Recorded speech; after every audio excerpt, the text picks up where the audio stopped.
I don't know if that'll work. Hmm.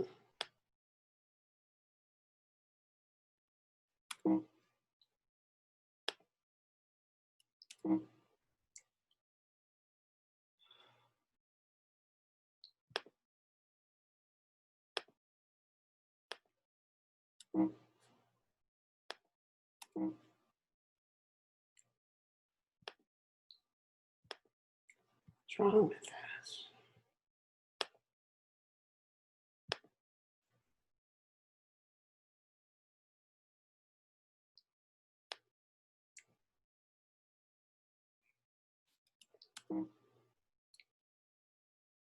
Oh.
Why can't I?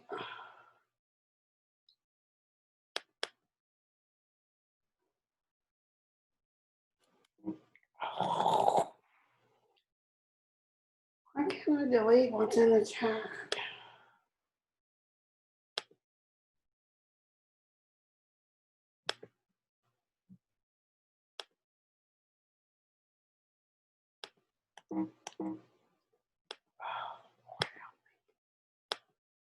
Oh,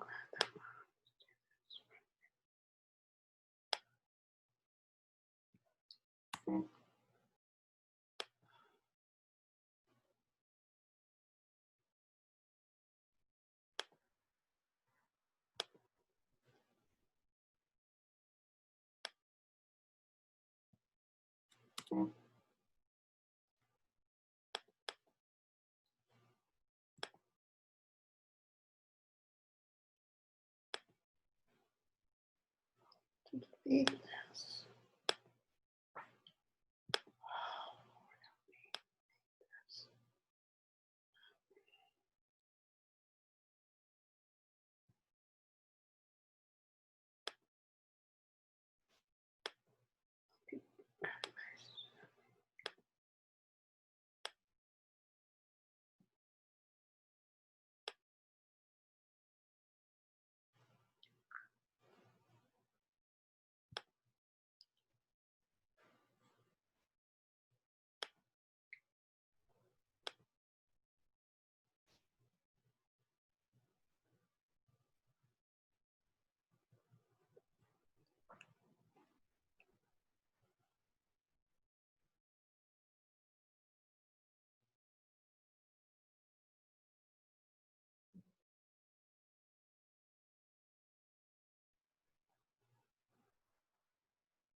Hmm.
Yeah, let's see that.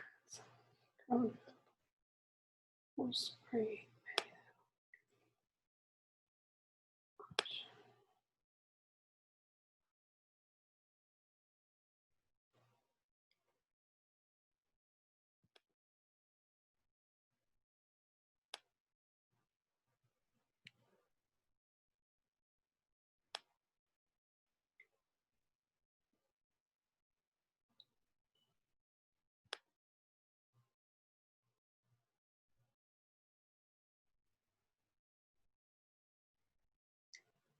Yeah, let's see. Anywhere.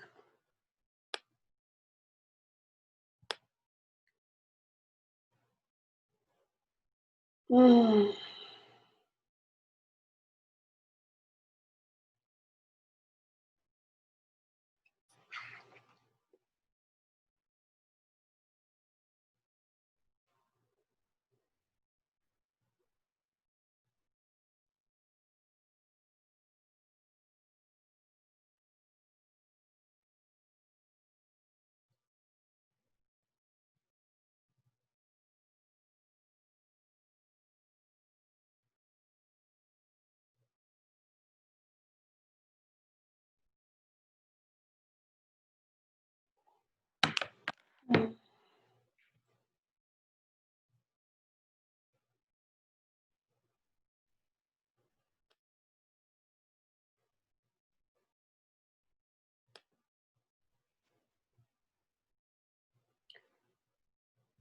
Oh,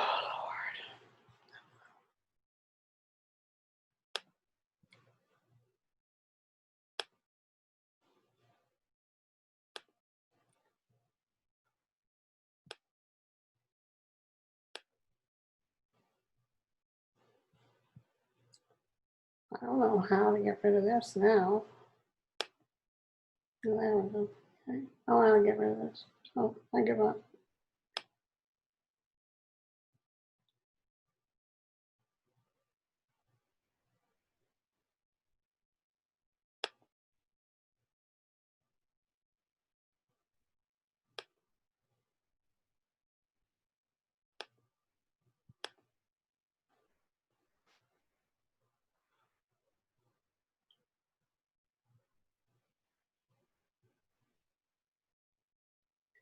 Well, I don't know what to do. So, oh well. Screw it up. Oh well. That's the way it is. Oh, David, maybe. Thanks for Yeah, coming. please call me David. Good to see you. How are you doing tonight? Doing great. Yeah. Hey, Susan. hi. So good to see you. I put some stuff in the chat, Neil, but it's not right, but I can't delete it, so, oh well. I couldn't figure it out. But we have the. You put in the chat. We joined too late, I should say. No, no, I put some stuff in the chat, a link, try to put a link to Molly's sign up Genius thing, but it doesn't work and I can't delete it, Oh, okay. but it's okay. Yeah, give it a few more minutes. See who shows up.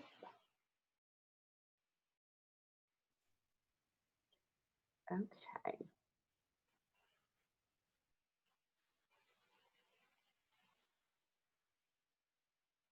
Hi, Molly. How are you doing, Susan? I'm doing great. How are you doing? Great, thank you. Hello, David Fields. Thanks for being here.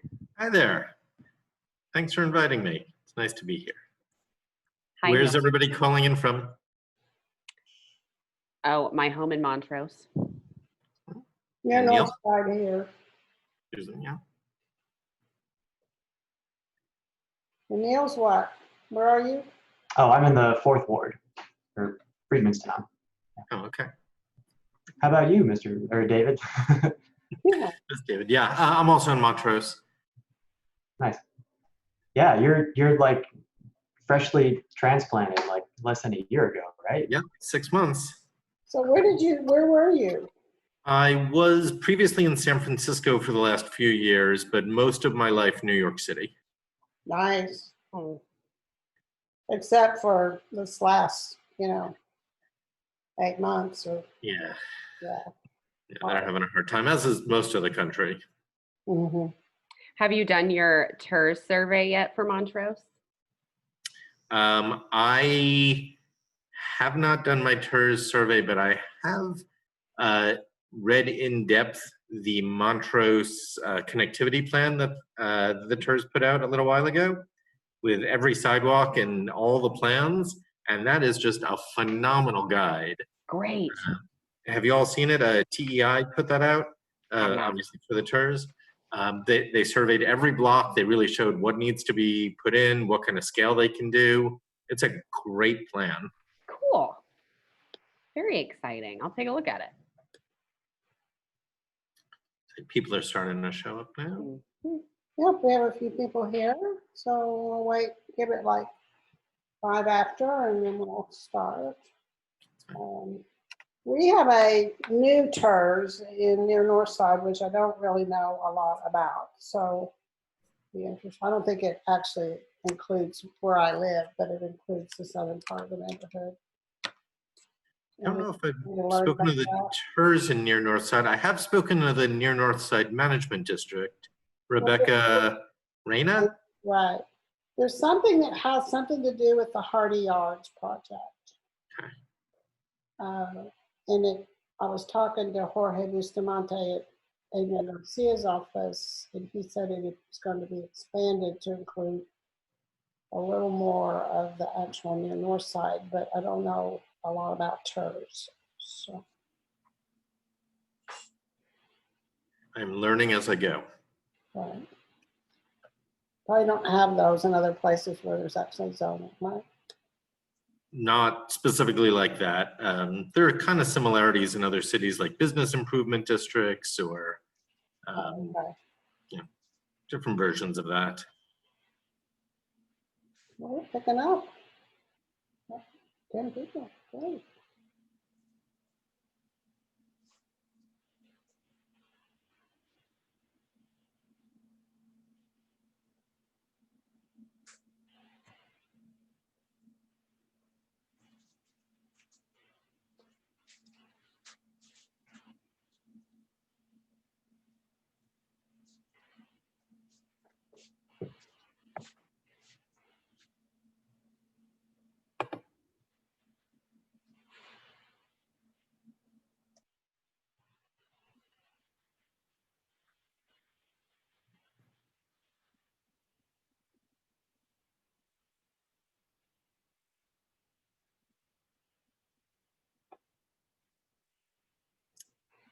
Philip Salerno, I think you win for best virtual background tonight.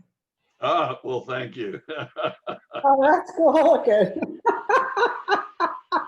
Well, I got tired of everybody talking about the cats or whatever that would come on screen or off screen or whatever. So I said, we have to find something else to cover up the cats and my office, which consists of piles of things, you know, type thing.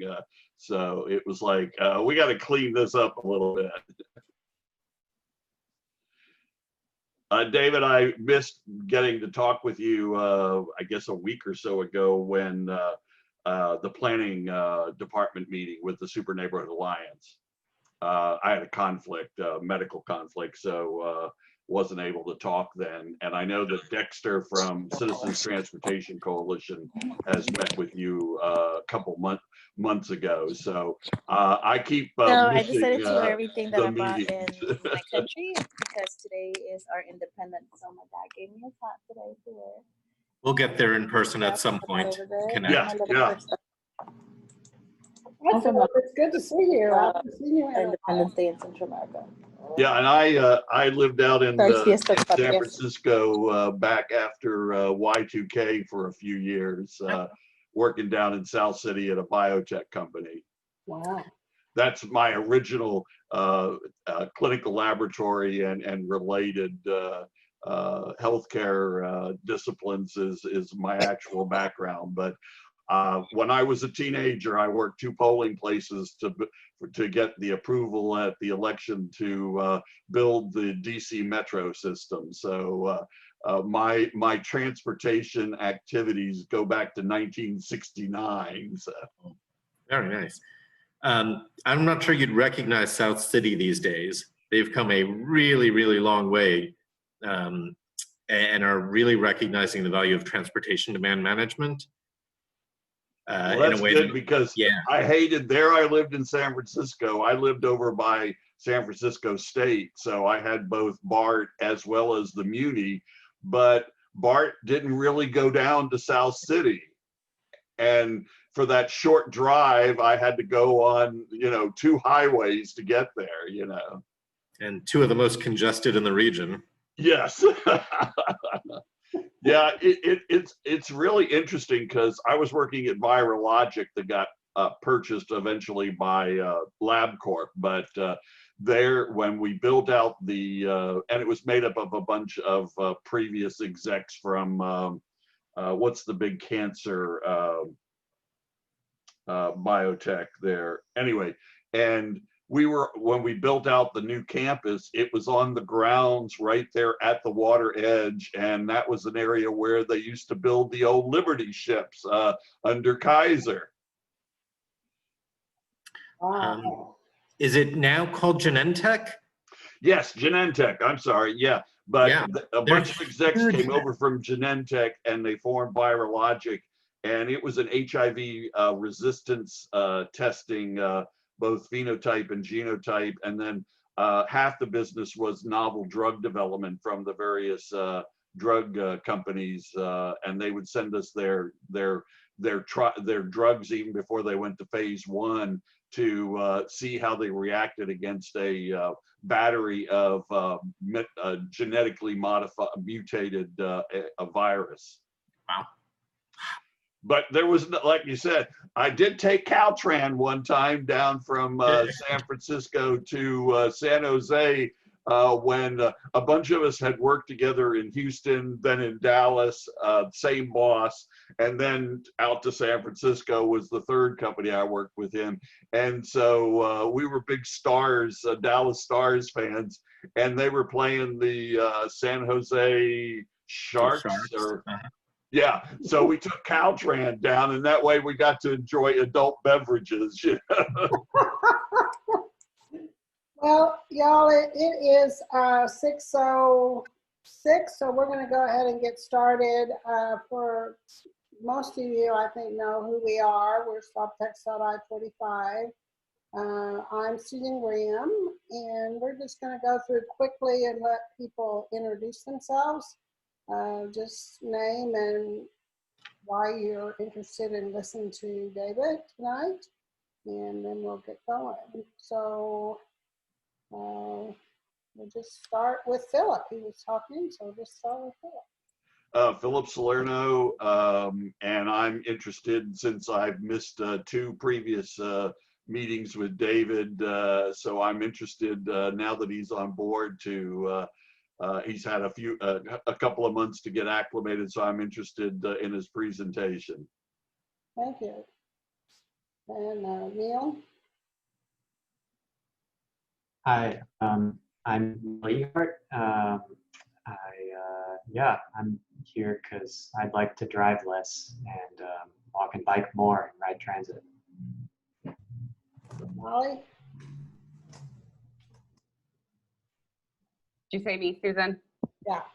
Hello, I'm Molly. I'm an emergency room nurse and have been with Stop Tech Stop for a little over a year, and actually have an exciting announcement tonight before we get moving along, so I'll just take my introduction time. But we are doing some door knocking in segments 1 and 2 over the next 3 weeks or so, which I'm really pumped about. And actually, Chloe, my sister, and I went the other day and met a woman who stood on her porch and told us that even though her house floods and the freeway is right there, that it is her home. And she just doesn't feel right about being moved out of it and all of the memories that she has. So if you want to join us, every single time has been a good experience. We have met incredible people who just want to hang on to their lives and their homes. And we have lists made up. I've got scripts for you. There is nothing left to chance. You will not, even if it's your first time knocking on doors, you will be in good hands, I promise. So if you are interested at all, we really need the help, and there are sign up times that you can get with me, and I'll put my email in the chat right now just so it'll be there, and we would love to have you out. So thank you guys. I put the link, Molly, to the Sign Up Genius in the chat, except they're going to have to highlight it because I didn't leave a space between a word and so, but it is there. Will you redo it now, actually, since everyone's in, because I can't see it? Wow. Okay. Let me post All it in right. the chat. Can you handle introductions and I'll go find it? Cool. Okay. We're having trouble hearing. Okay, let's see. I don't know how to handle that.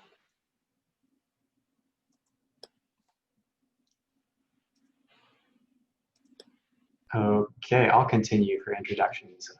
Philip, would you mind introducing yourself?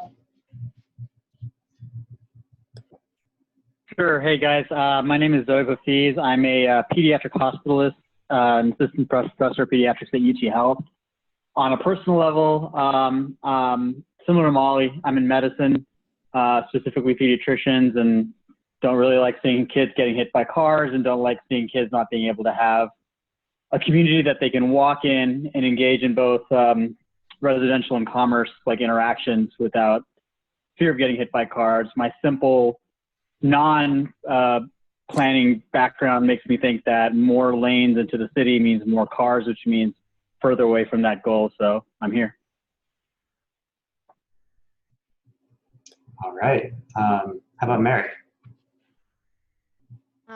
Hi, my name's Mary Schultz. I've been with Stop TxDOT for about 15 months or so. The reason why I'm involved is that I would like to live in a city which is a 21st century city that uses public transportation and does away more and more with automobiles and gasoline powered vehicles. I'm becoming more and more disenchanted with Houston, very discouraged by the institutions like HGAC and even the city in having any courage or any unified voice in moving in that direction. So I'm willing to put time in to try to bring it more and more to their attention. Thank you, Mary. Okay, how about Frank? Hi. I'm a longtime volunteer with the Houston Sierra Club. My principal interests have been advocating for transit, more biking, recycling issues, and a variety of other issues. I've also been an outings leader in terms of Sierra Club outings and organizing various outings like bike outings and camping trips and that sort of thing. I've been lobbying Metro in recent years in terms of getting them to start acquiring electric buses and that sort of thing, particularly for the new BRT corridors, which will be introducing more intense bus traffic in specific corridors. I'd be concerned about all of the, those really should be electrified to avoid the, the various pollution emissions in such intense corridors, et cetera.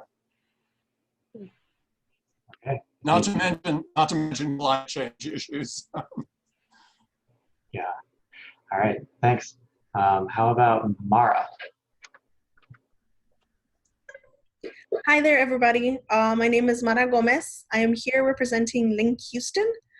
Link Houston is a nonprofit that advocates for a robust and equitable transportation network. Sorry, this is my first meeting that I'm joining for this organization, but equitable transportation network so that all people can reach opportunity. And I'm also here, we have two of our community engagement specialists, Ali Shone and Cindy Beltran. Oh, nice. Thank you. Thank you, Mara.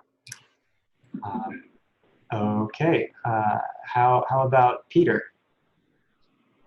Hi, folks. My name is Peter Eccles. I see a lot of familiar faces here tonight. I work in the planning department with David, and I have been serving as the project manager for the facilitation group and the city's overall response to the North Houston Highway Improvement Project. Great. Thank you, Peter. Okay, let's try Phillips. Salerno. You want to give an intro? I think he already introduced himself, Neil, first. Okay. All right. Well, thank you. Okay, we'll move on to Allie. If you want to talk, or maybe not. Yeah. There you go. Hi, everyone. My name is Ali Shone. I'm also with Link Houston, as Mara Gomez said, and I am a community engagement specialist specifically for the Montrose Midtown area. Sorry, I have a mower right outside my window if you guys can hear me. I can hear you. Yeah, we hear you. Thank you. Thank you, Allie. Okay. How about you, Cindy? Hi, good evening, everyone. Cindy Beltran with Link Houston. I'm also a community engagement specialist. I'm assigned for the greater Northside area. Okay. Thank you, Cindy. Good to have you. How about Sean? Is that, I don't know if that's the right way to say that. Yep, Sean Murphy. I am a resident in the 3rd Ward area, and I work with Skanska. We just purchased a really special piece of property in the heart of Montrose, and I wasn't able to attend a meeting last week because I was on vacation with you, David, I think, but our group was able to discuss with you guys the potential of opting into the TOD in that area. And we're a very forward-thinking progressive company, and we're all about walkability. And just on a personal note, I really think that TxDOT has been super heavy-handed in the Houston area, and would like to see the opportunities of planning taking a stronger role in transportation alternatives to the automobile. Nice to meet everyone. Thank you. Thank you, Sean. Can I ask really quickly, what's the name of your company? Skanska. I'm with Skanska USA Commercial Development, and we just bought that Westhammer and Montrose property. Okay. Okay. Yep. Nice. Well, good to have you. Thank you. Okay, Gabriella. I think it's our last one. Hi, y'all. My name's Gabriella. I use she, her pronouns. I live in the Montrose Neartown area. I joined Stop TxDOT I-45 at the beginning of the summer. Really enjoyed being involved in the work and looking forward to tonight's presentation. Okay. Is that everybody, Neil? That's it. We got them. Okay. Thanks, everyone. Well, we're very excited to have all of you here tonight. We're very excited to have David Fields as our guest speaker.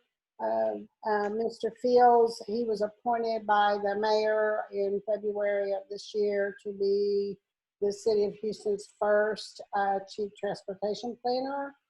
He comes to us from most recently from Nelson and Nygaard Associates, where he was a principal planner. He is a member of the American Institute of Certified Planners. He has 20 years of professional experience in the field.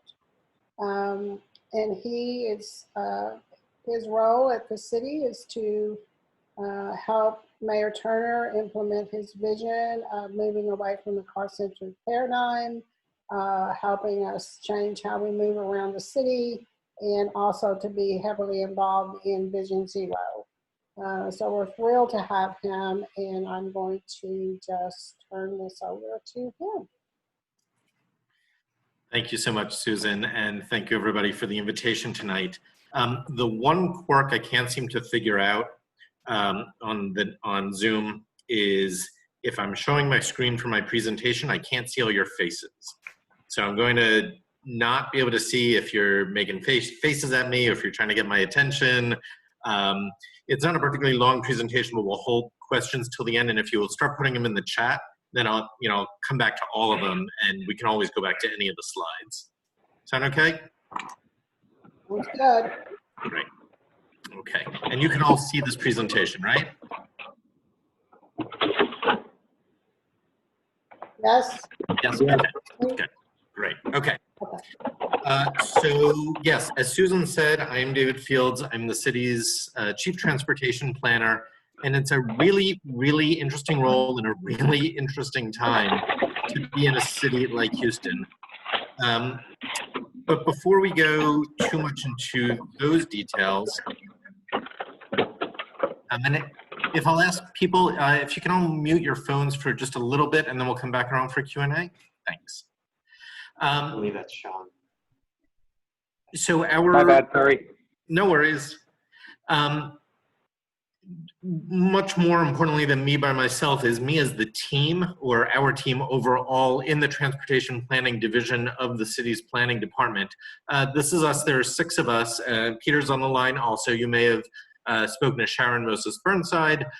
You may know Melissa Beeler from the bike plan. You might know Lauren Grove, who leads our Vision Zero effort. Brian Smith recently joined us from Detroit and is kind of helping on everything. There is no possible way we can do the city right by only one of us. So almost everything we do functions as really a solid team. So if you see any of these people at any of our events, working on any projects, say hi. We're all pretty friendly, and we're here to serve. And what is it that we are here to do? So it's really simple stuff. In my mind, planning is not rocket science. It is not brain surgery. It is to provide safe and reliable transportation for everyone. And that's okay, that's kind of nice, and mom and apple pie and all those good things. But it is a little bit more detailed than that. So what does it mean? Our role is to help Houston be a great place to live, work, and play, specifically to provide economic opportunity and high quality of life for everybody. So it's not transportation just for the sake of moving people. It is transportation to help people either get to work or get to school, to go play, to go to our great parks and bayous, to go to church, to visit people. That is what transportation does when it does its best. And we really break it down to 3 consistent guiding principles. Every project we work on in our group starts with these 3 things: safety, equity, and that includes some very hard conversations about overcoming historic inequities, and building and supporting the community over the long term, what we're now calling more as resiliency.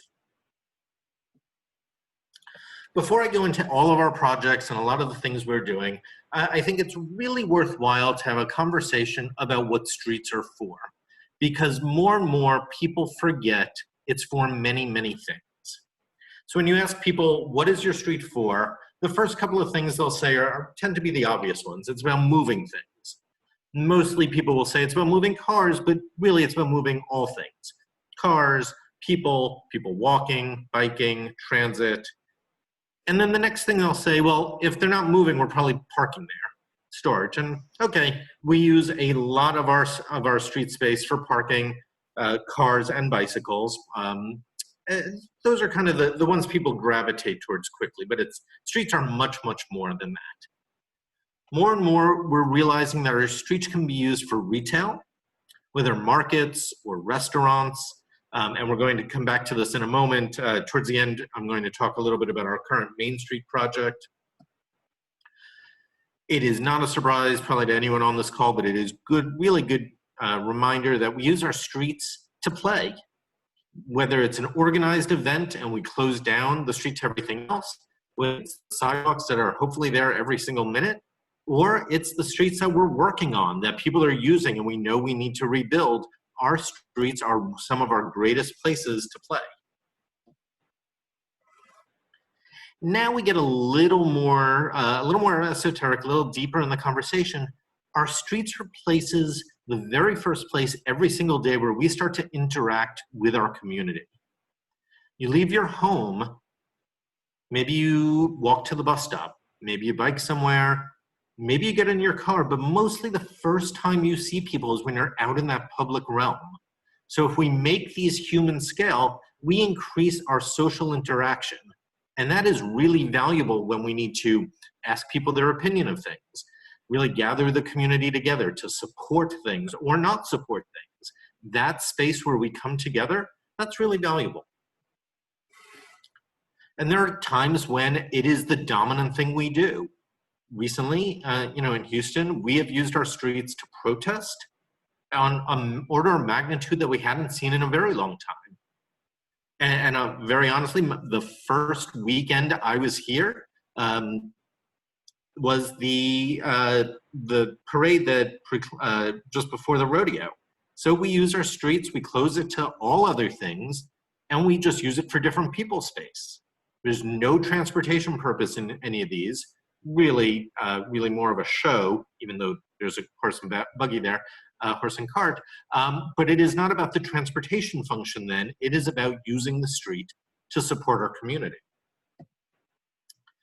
So at the end of the day, when we need to kind of figure out these words that talk about our streets, on all levels, our streets are used for connections. Whether we're connecting with different people, whether we're connecting with our society through art, whether we're connecting to sell things, or we're connecting to travel by all our different modes. This is what happens in our right-of-way. These are our streets. And what we're trying to do in our group is to talk to people and educate everybody about all the different things our streets can do for us if we break out of the mindset that all we need them for is to drive on. So then it's really, really important to ask ourselves, have we designed our streets to do the things we want them to do? I've worked in many communities and very frequently I'll hear, well, we want to be able to drive fast. So we have built a whole lot of lanes.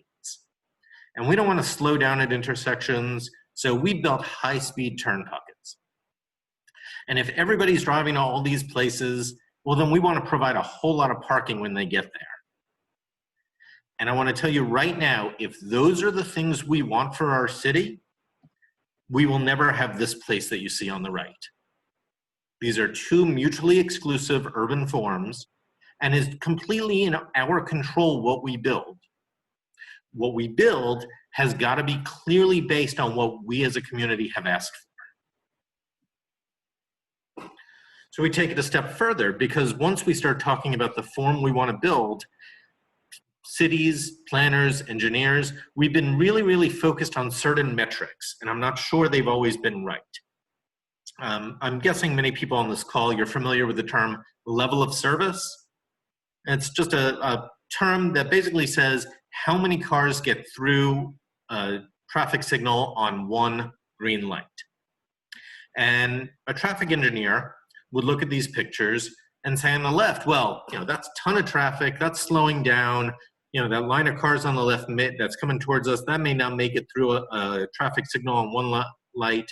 That's probably around level of service E. And it's a scale of A to F, with, for a traffic engineer, E and F being pretty close to failure and then failing. And they would say on the right, well, it's a green light, there's nobody waiting, you can zoom right through, no delay. Well, that's level of service A to a traffic engineer. But that isn't what's best for our city. And so when I start to talk to other professions, they look at this exactly the opposite. Using an economist, they would exactly flip these. They would say on the left, that's people walking, that's people going slow enough if they're driving to look in stores so that when they want to buy something, it's already in their heads. And they'd say on the right, nobody's really walking on that street. They're waiting at the corner, but they're not particularly looking in the stores. There is no way anybody driving is going to slow down to see anything. That's a failure from an economist standpoint. Same level of service, different way of asking the question, and that's what we have to start doing differently. We also need to give a lot of thought about how we frame the question. So the exact same amount of space can do a lot of different things, but it can only do one thing at a time. So if we ask about how many vehicles we can push through in a lane, we get a certain answer. If we talk about how many buses we can push through, we get a certain answer. If we talk about how many people are in those cars, on those buses, or even walking, we get very, very different answers for the same amount of space. So if we're going to dedicate space to do things, we need to make sure that we are asking the question and framing it in the way we want to really reflect for our city. So just one quick kind of coming around slide. We start with the understanding that transportation is not the thing we're aiming for. Transportation is how we get places. It is how we get to school and jobs and to community. It is not the thing we want. It is a tool in our toolbox. Every community's answers to what their goals are going to be unique. And if you ever hear somebody say, I'm brand new in your town and I know what your goals are, they are trying to sell you something. But what our planning process should do is help us ask those hard questions about what our goals are and what we're willing to trade off to get those goals. So I say, if somebody shows up in your town and they know what your goals are, be suspicious. And I say that having just moved here 6 months ago. So I took a deep dive into Houston's big documents that are out there that show our city's goals. The two big ones right now are Plan Houston, which talks about equal access to opportunity and prosperity, healthy, active lifestyles, which doesn't actually talk about transportation, but really tells how we can do it, and a thriving, resilient, diverse economy. To me, that's done by providing access by a lot of different modes. Resilient Houston's goals, improving safety, increasing regional transportation choice, not just regional transportation, but choice, and advancing equity and inclusion. So as somebody relatively new, I pulled these documents out and said, okay, these have gone through a lot of public engagement. The community has seen these. They've really been ingrained in what the public has been saying. Okay, so how do we apply this to our transportation projects? I'm going to focus on 3 of them. I'm guessing most people on the call are probably most interested in number 3, but it is really worthwhile to show all the different things we're working on.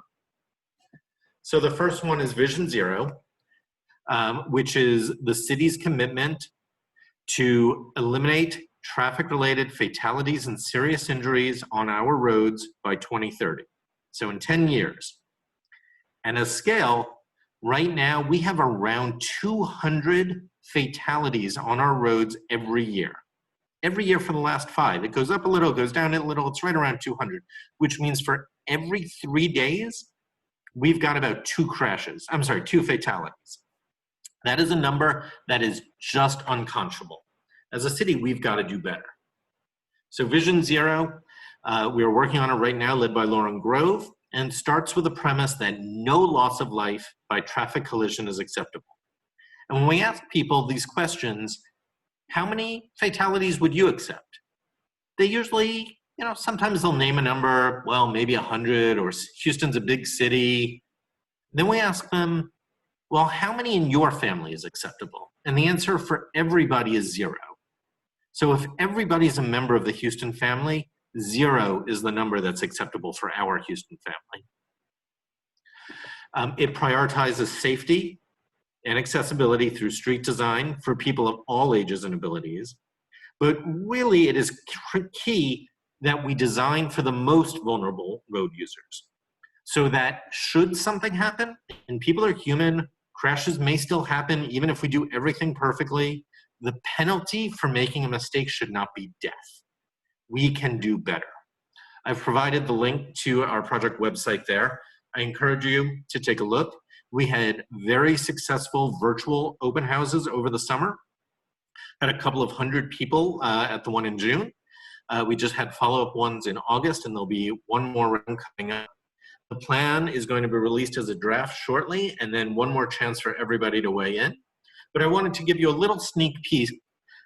This shows what we call the high injury network over the last 5 years where crashes are taking place.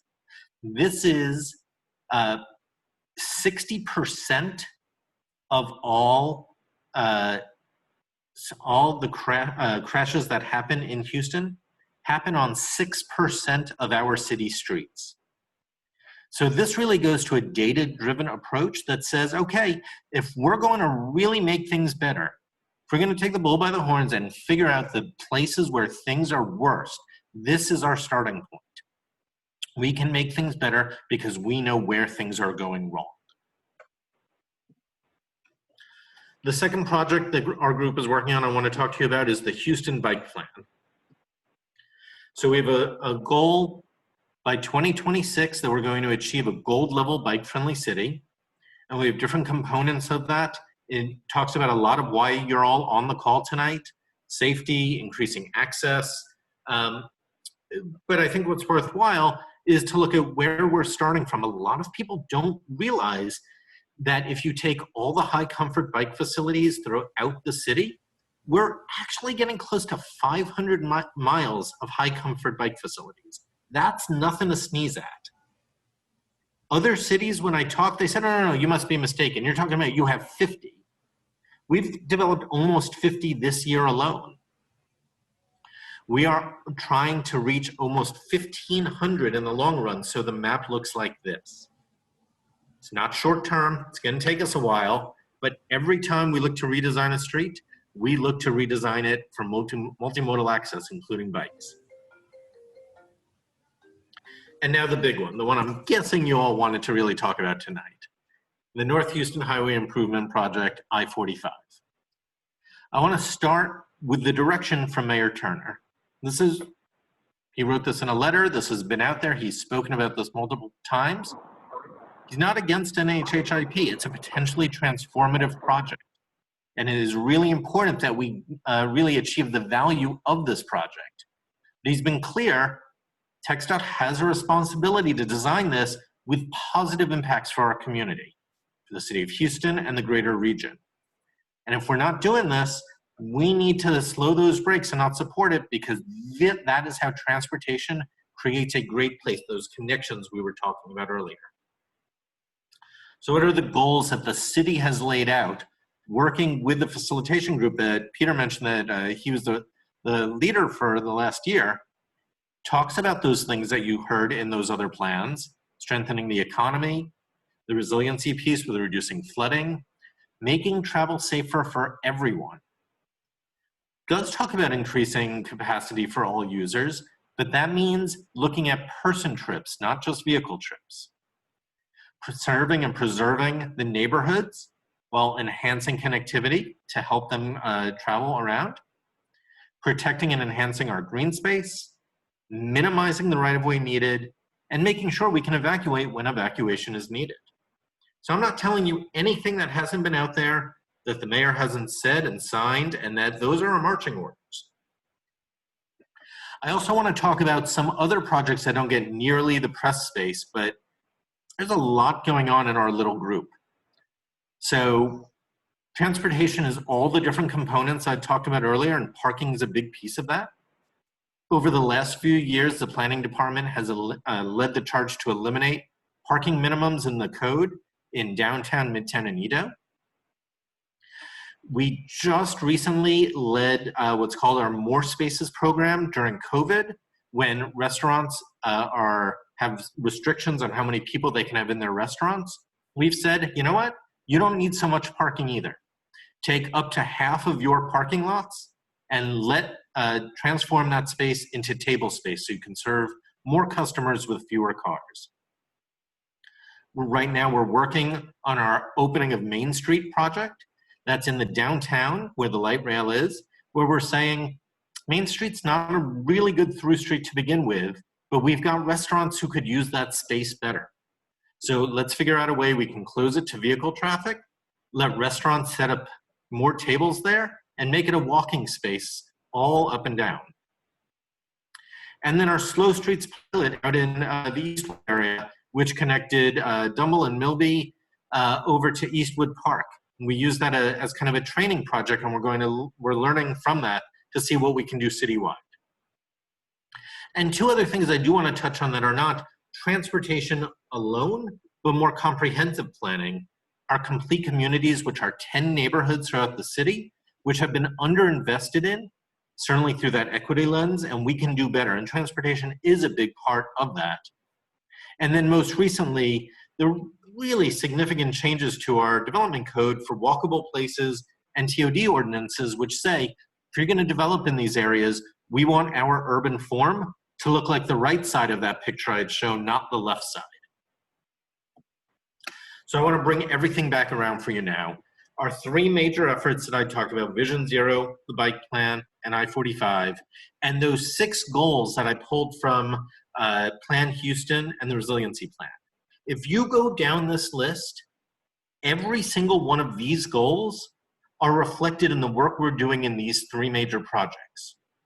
What we can promise you is that this is how we are working. When projects are in our control, when we can lead, when we can say this is what's best for our community and we want to involve them, this is how we go forward with it. We're going to work really, really hard. We're going to work with you every step of the way. And hopefully we're going to create a Houston where we all want to be. And with that, I'm going to see if I can find everybody's faces again and see if I can find the chat.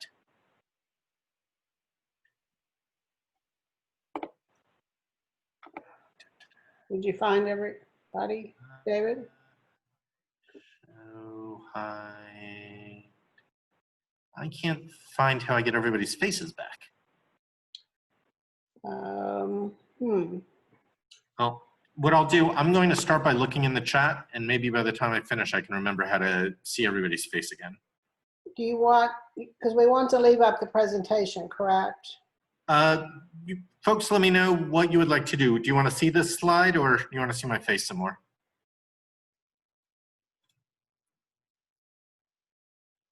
Well, either is fine. I'm just thinking if let me see if I can Okay, there's everybody's faces. So if there's a slide we want to bring back in, I'll go back over there. Okay. But now I can see you again, which is very nice. Hi, everyone. Hi, David. One question in the chat, and then we can go to people. Okay, let me see the chat again. Here we go.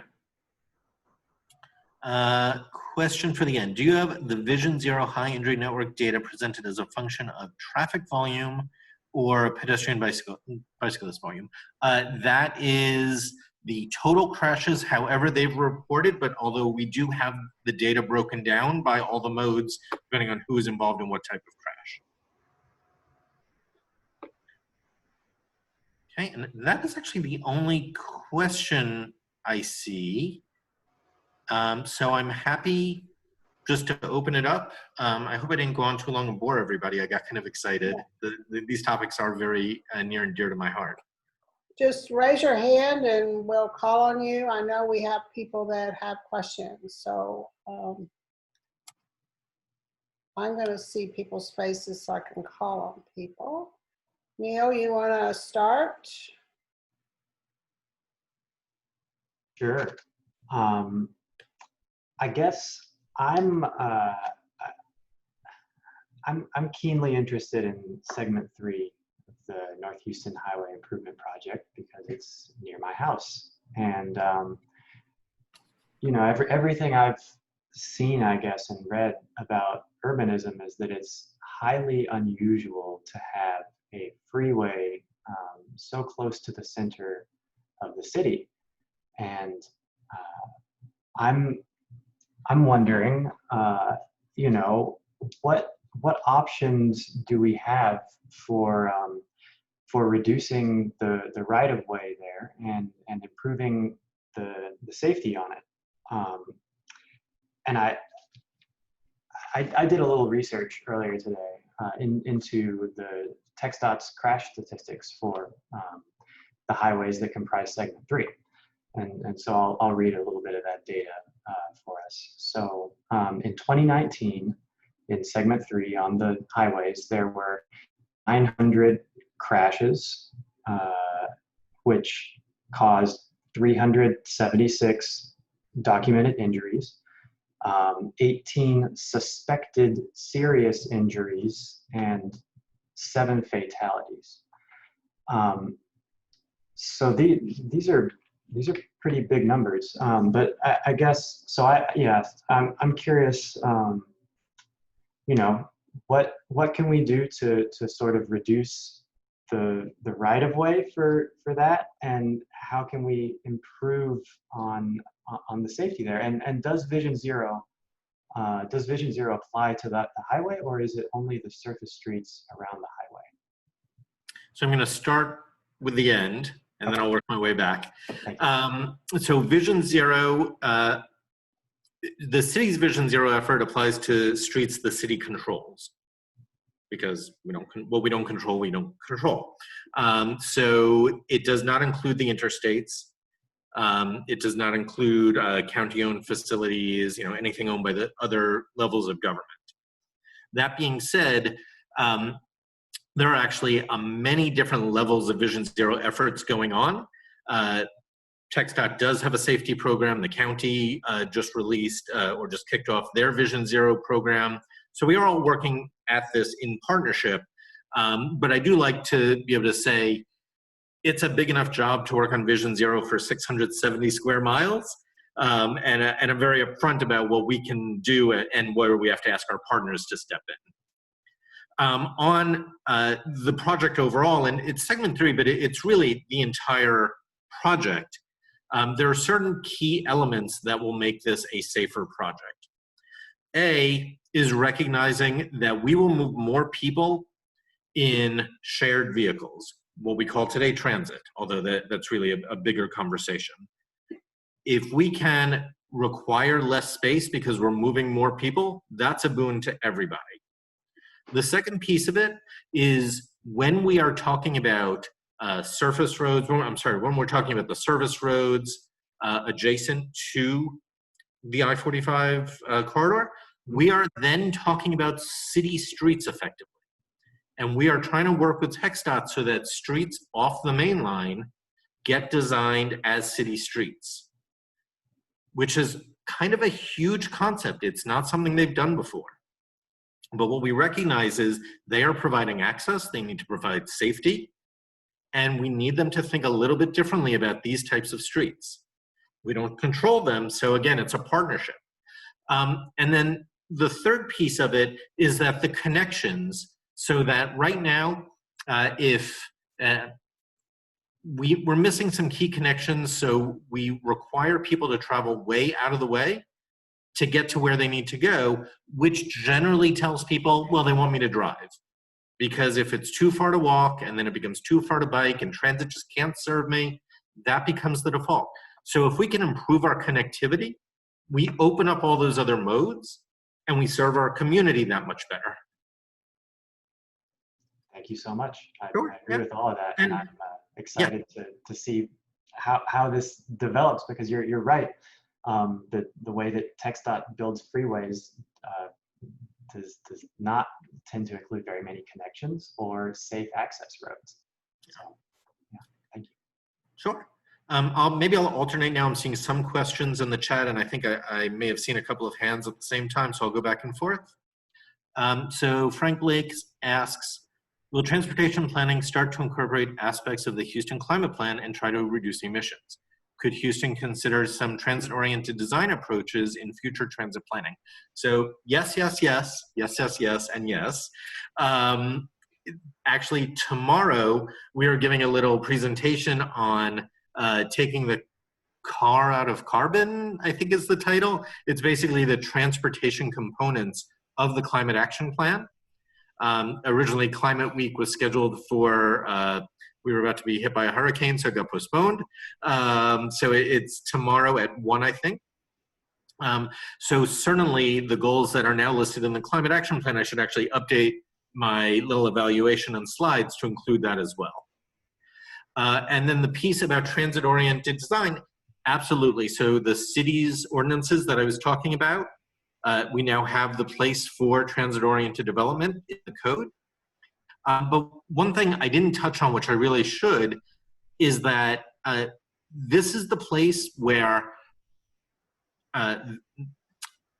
fast, frequent, reliable transit service makes such a difference to the rest of the community. And you might not believe this, but I'm a huge believer. The Metro agency here happens to be one of the leaders across the country. They did a huge redesign a few years back. They are updating their design manual for transit-oriented design right now.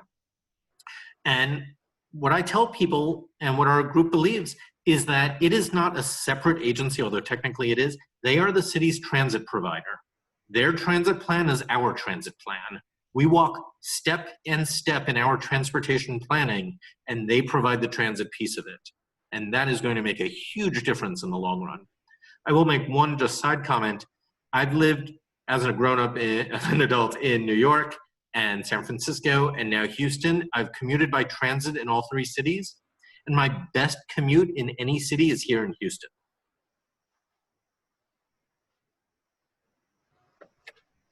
All right, so that was a question in the chat. Now I'm going to look around the screen to see. I thought I had seen somebody trying to get my attention. So, did you raise your hand earlier? Yeah. No, I didn't. Oh, okay, I'm sorry. I apologize. I didn't mean to call you out then. Okay, then seeing nobody else, I will go back to the chat. How is TxDOT allowed to play city planner? Why is the mayor's vision seem merely a suggestion and not a demand? So here's the crux. The interstates are built, owned, operated, maintained, all those verbs by the state agency. Effectively, they could do what they want. To their credit, they have slowed down and said, look, we probably need to be thinking a little bit differently. Oh, and I should say, and historically have done what they wanted. That's 50 years ago how we got the first versions of I-45. This time around, when the mayor said, yeah, you're not hearing us, you need to come to the table, they could have just said, no, we're gonna do what we want still, we're legally allowed to, you know, we'll have our process and just move on. They said, we're gonna push our own envelopes, we're gonna do things a little bit differently, and the city's going to lead the engagement because the city does it a lot better, but we're gonna hear what they have to say and see what we can do. And that's where we are right now. We are working with TxDOT as a partner to say the historic way of designing interstates in these segments that go directly through our city, this isn't right anymore. And they've heard that. I would love to say everything on our list they're ready to do today. I can't say that, and I'm always honest about where we are. What I will say is they are much more at the table than in a lot of places I've worked around the country where their DOTs just kind of close the door. It's going to be a process where we all have got to keep coming back. It requires every lever you can pull, every letter you can write, recognizing that the mayor has said this publicly. He is on the side of the city. It is his city and he believes in it, and he's given us that direction. So everything we come up with that we can show the rationale for why it still works for the region, I think we have open partners with TxDOT, and I believe in them because they've already come a lot farther than a lot of others have. I know it doesn't mean that they're there and they're exactly on board or we're at the right place yet. It's ongoing. But we've come this far, and we're going to keep working with them, and we're going to keep pushing it.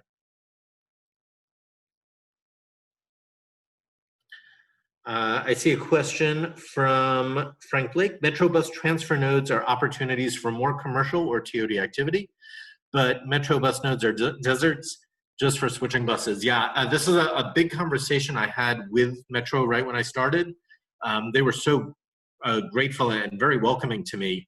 We talked a lot about park and rides, and my background, when I can't remember if I'd actually mentioned this when I started. I used to work for a commuter railroad, and when I started, our department was the parking department, because every parking space you built was one more rider on the railroads, and parking was free at that point. And then we started running out of land. We started to say, well, this isn't going to work forever. We've got to think about this differently. So the parking department became the station access department, which meant sometimes we built parking, but more often we talked about bike connections, we talked about, obviously, pedestrian routes, and we talked about putting active land uses and actually taking parking out. Because if somebody lived close enough to the train station, they probably wanted to be there to take the train. So that reduced overall parking demand. When I was talking to Metro about this, they got it immediately, and they realized that some of their park and rides are really prime locations for TOD. And some of their closer in bus transfer stations are that also. It's not the same form everywhere, but they're open, and that's a lot of what they're looking at right now in their design guidelines.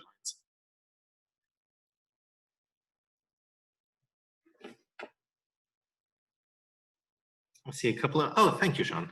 A couple of people did have to jump off. I'm happy to keep going if people had other questions, either about the big projects or some of the smaller ones we're working on. Yes, please, go ahead. So the one question I did have, and I could ask a million questions to you, but I'm really trying to focus on the highway project. And one thing that I've found is that it can be difficult sometimes to distinguish whether a crash happened on a feeder road or on the highway in terms of when pulling data and looking at. Does anybody anywhere have a sense of just how dangerous the feeders are? Because of that problem, like a lot of times I see it geocoded to, and you don't know where it's geocoded. Was it on the highway or was it on the feeder? And sometimes you have to dig through the comments. Has anybody done that? Does anybody have a sense of that?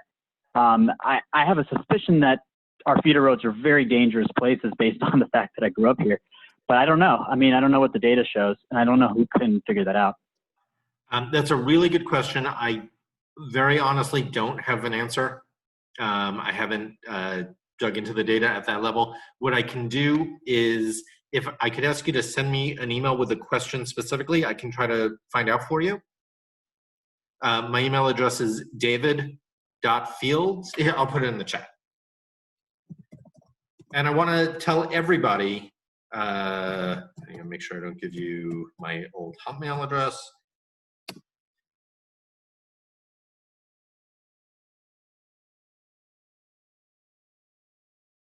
I think that that is an excellent question, because one of the things that they want to do with NHHIP is increase the number of feeder lanes and make the feeders essentially faster. And I know that the mayor has pushed back on that plan, but we don't have any certainty that that will actually come to fruition. So excellent question.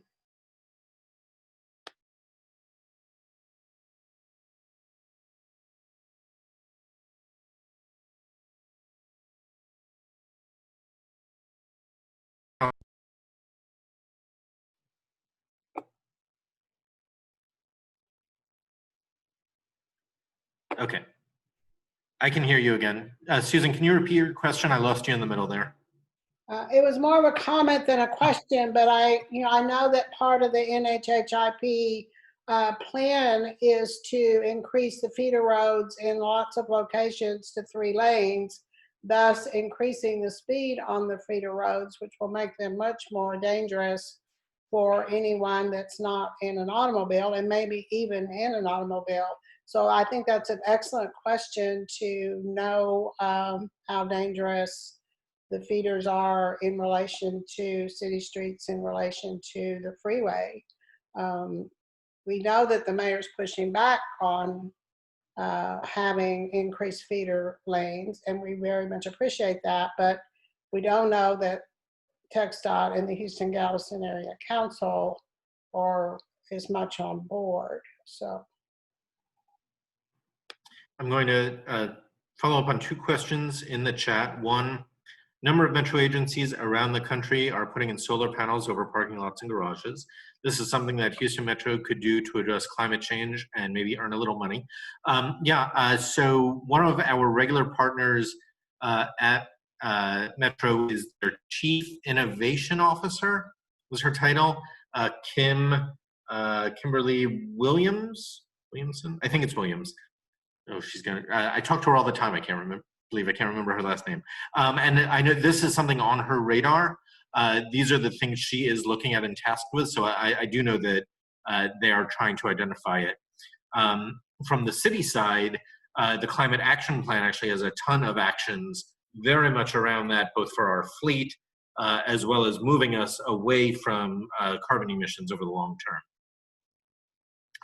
I want to read a question from Mary. Houston is a minority on the HGAC Transportation Planning Council.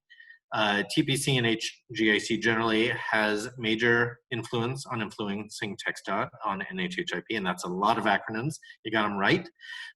Given this, how can Houston truly guide the outcome of the project to be more in keeping with the goals you've discussed? And this is where the crux of it comes down. It is not completely in our control.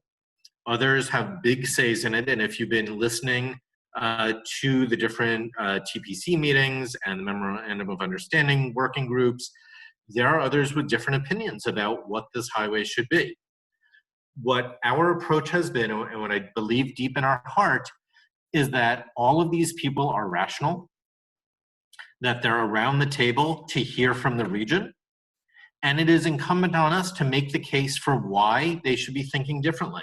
They're not going to come to it by themselves. They haven't, because they haven't needed to. But they're not bad people. They're not monsters. There's an education component here, and we've already started hearing it around the TPC and around the MOU working group about people saying, you know what, that kind of makes sense. They didn't come in that way. But every meeting is to say, look, let's explain why we're going down this path. Let's talk about crash rates. Let's talk about access and safety for everybody. And we think with enough education and really continuing it every step of the way, that's going to be the thing that'll sway votes in the long run. Hi, David. This is Harrison. I'm with Air Alliance Houston. I might push back on the rational description of some of the TPC members. But my question is, so the NHHIP is one project, right? One of several potential expansions in the future.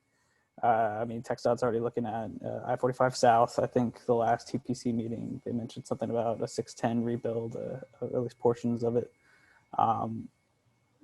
As community members, I don't know if we all have the capacity to put in the same type of effort as we have on this project. So and personally, I feel the only reason we've gotten TxDOT to this point is because of the effort we've put in. What steps are y'all taking to, I guess, take this same sort of thinking on how to make these projects better to other projects like the I-45 South? So part of the work we're doing right now on NHHIP is investment in long-term for TxDOT, for our HGAC partners. We believe if we can show them that there is another way, that they start to pivot and don't just do it the way they have historically in the past, then that's the model that we can be building from for all these other projects. So it's not just these segments that we're talking about now. This is the groundwork for why they can be thinking differently about everything here. And honestly, our partners in other big cities are having these same conversations with them. We think there's momentum to look at interstates differently that go through the heart of a city versus those that, you know, are out in much more rural areas.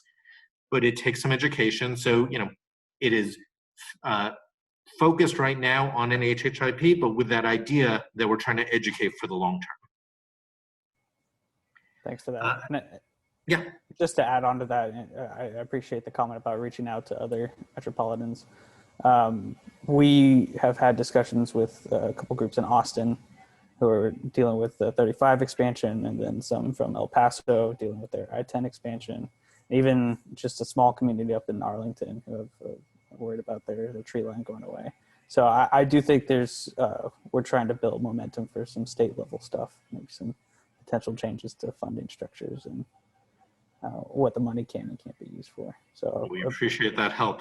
And as I was saying, every lever we can pull, every lever we can write, it's all, you know, it all helps. So I see a question from Susan, and I realize we're already past the hour, so maybe I'll make this the last one. What is the future of the facilitation group? So I want to make sure everybody knows all these different groups and what we're talking about.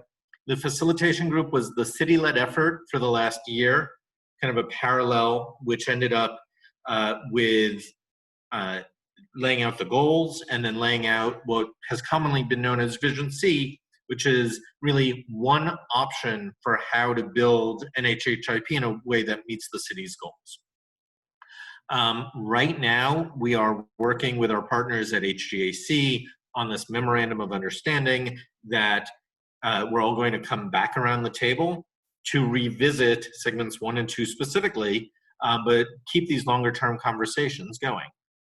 We believe we're going to get there. We're actually getting much closer over the last couple of meetings.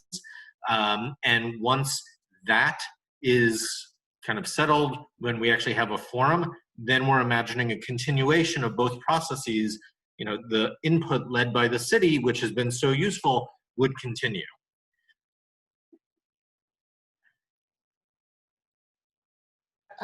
The city and the facilitation group and all the partners that help bring Hewitt-Zollars and University of Houston Design to the table was one of the most beneficial things that we've seen around this project. And I'd love to see it to continue forward. I mean, do you all know, like, that was pretty unheard of. That was a first. Wow. This is a project where we're going to keep doing firsts. That's how we're going to get it done. Well, it's 7. It's actually after 7, and want to again thank David for coming. We'd love to communicate more with you in the future as to how we can be of assistance in the city having a voice in how this project affects our city. If we have any last minute questions, then we'll we will be putting this, I'm asked David to send us the presentation, and we have recorded the meeting, and we will be I'm going to say Neil is going to be putting this on the website. And so we can share it with people who were not able to be here tonight, but we really appreciate you coming. We're excited about your vision for the city because we share your vision for the city, and we'd love to be a part of that. So thank you so much. Thank you all for having me very much. And I'll send this as a PDF to make sure it'll go through. Okay. And so you all have my email address. Yes. Shoot me a note. Let me know. Always happy to chat. Okay. Thank you so much. Thank you, everybody. Have a good night. Thank you. Thank you. Good night. Good night, everyone. Now we have a little bit of business to talk about, not very much, but we did want to give an update on our protest that we had a couple of weeks ago, and Gabrielle has graciously offered to do that for us. And then there's a couple of, there's a meeting, the MOU meeting is on the agenda. that's coming up on Monday, I think Monday. And so I'm going to turn it over to Gabriella, talk a little about our protest, and then we can all go about our evening, I guess. So thanks. Thank you, Susan, and thank you for asking me to brief the group on our action. We, Stop TxDOT I-45, planned a demonstration at the intersection of Polk and St. Emmanuel with two goals in mind. One was to speak to and engage with folks, normal everyday folks that use those streets on a normal weekday morning, those that drive those streets to get to work, those that bike them, those that take walks with their family. So we wanted to be on the street and grab their attention in any way possible. And secondly, to speak to HGAC's TPC and the working group around the MOU. Felt it was a great success. I felt safe participating. We got really quickly on the ground. We got great press attention. And we also activated some dormant members of Stop TxDOT I-45 that maybe hadn't been to some meetings recently, but showed up to the demonstration. So reaffirming that there are people that care about this and want to get involved and keep communicating our resistance and our desire to implement equitable transportation in Houston. So thank y'all for everybody that came out. A lot of great press coverage, like Susan and Molly put in the newsletter. Yeah, that was great. Thanks, y'all.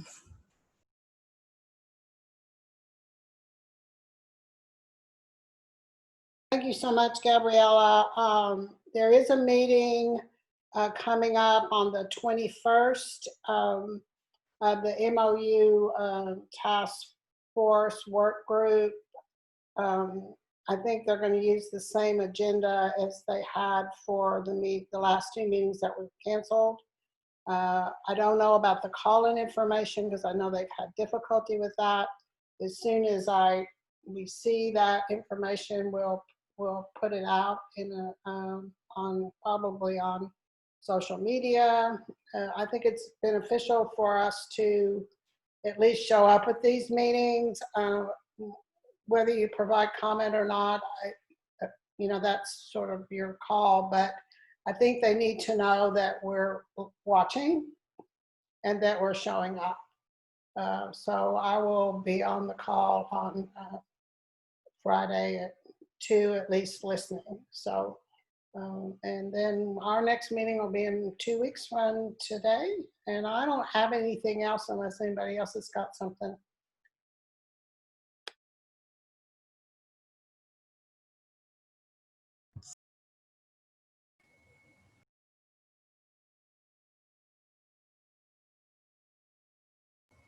You're on mute, Susan. I haven't had my dinner, so I guess I'll go eat dinner. And it's really great to see everybody. And if you have the bandwidth or the energy, or you feel safe enough to help Molly out with door knocking, that would be amazing. They're going to be in my neighborhood in the next week or so, so I'm going to at least join them for one, even though my doctor tells me not to. So. Susan, a quick question. You said a meeting on Friday and a meeting on Monday. What's on Friday? Well, I think I misspoke. They normally meet on Fridays, but they changed the date for this coming up one, which is September the 21st, which is actually a Monday. Monday. Do you know what time of the day? It's at 2 o'clock. Okay. And the website is on the agenda in the chat. But if you just Google Houston Galveston Area Council, TPC, NHHIP, it'll pop up for you. Thanks. Okay. And Harrison, you have anything? Gabrielle? I don't have anything. Y'all can take a look at my cute cat right here. I know, she's beautiful. Thank you. She's only got one eye, but other than that, she's perfectly functional. Well, I've gotten addicted to this vet show that's in Yorkshire, England, and they do that a lot. And cats just seem to, they just like. She misses some jumps sometimes, but that's about it. Why does she have to have her eye out? I don't know when we adopted her. She was already gone. So Oh. What's her name? Corduroy. But I just call her the little one because we have a second cat somewhere around here who's much bigger than her. She looks like she's such a pretty color. Yeah, she is. Gorgeous. My cat probably wants to eat dinner. But that him her yet. So well, it's nice to see you again, Sean. I didn't know you were involved in that project at Montrose and Westheimer. We need to make sure there's nice sidewalks there. Okay, well, good night, everybody. Thanks so much for showing up. I really appreciate it. And I'm signing off too. Good night, y'all. Bye. Yeah. Good night. Good night. Good night. Thank you, Gabriella. Okay. Okay.